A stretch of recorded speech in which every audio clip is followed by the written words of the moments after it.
Johnny এবং নীল ছোটবেলা থেকে সেরা বন্ধু ছিল।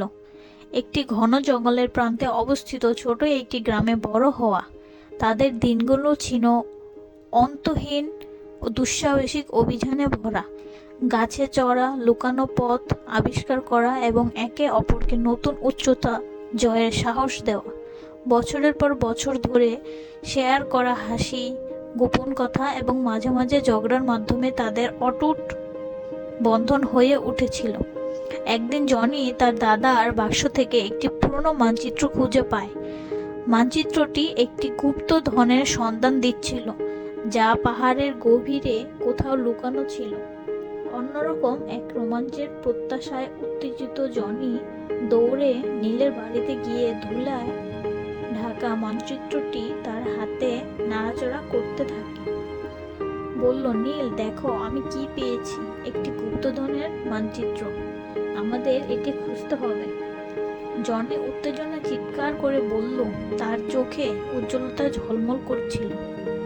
সবসময় বেশি সাবধানী নীল মানচিত্রটি মনোযোগ দিয়ে পরীক্ষা করে বলল, এটি পুরনো মানে হচ্ছে, তবে কে জানে এটি সত্যি হতে পারে। চলো সঠিকভাবে প্রস্তুতি নেই। তারা ব্যাগে প্রয়োজনীয় জিনিসপত্র ভরে নিল, পানি, খাবার, একটি টর্চ লাইট এবং একটি দড়ি, এবং পরের দিন সকালে রওনা দিল।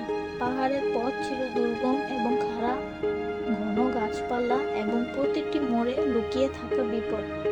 চ্যালেঞ্জ হওয়া সত্ত্বেও তাদের মনোবল ছিল উঁচু, আবিষ্কারের উত্তেজনায় ভরপুর। যখন তারা আরো উপরে উঠতে শুরু করলো, তখন আকাশে গাঢ় মেঘ জমতে শুরু করলো। হঠাৎ এক বৃষ্টির ঝর্ণা নেমে এলো, পাহাড়ের পথটি আরো বেশি পিচ্ছিল করে তুলল। জনি একটি পাথরের উপর পা পিছলে পড়ে যেতে লাগলো।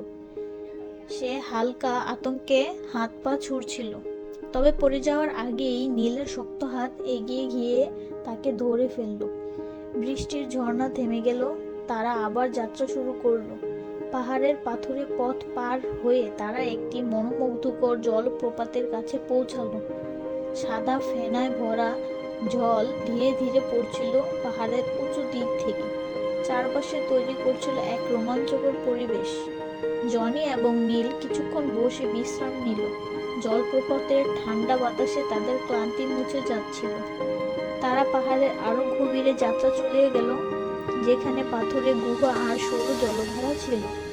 রুক্ষ প্রাকৃতিক পরিবেশ, পাখির ডাক আর পাহাড়ি বাতাসের গন্ধে ভরা সেই রোমাঞ্চকর অভিযান যেন তাদের হৃদয়ে স্থায়ী হয়ে রইল। জনি এবং নীল প্রতিটি বাঁক, প্রতিটি ঝর্ণার নিচ দিয়ে হেঁটে গিয়েছিল, যতক্ষণ না তারা মানচিত্রের শেষ চিহ্নে পৌঁছায়। একটি পাথরের গুহার ভেতরে তারা গুপ্তধন খুঁজে পায়। একটি ছোট কাঠের বাক্স ভরা ছিল কিছু প্রাচীন মুদ্রা আর রহস্যময় নিদর্শনে।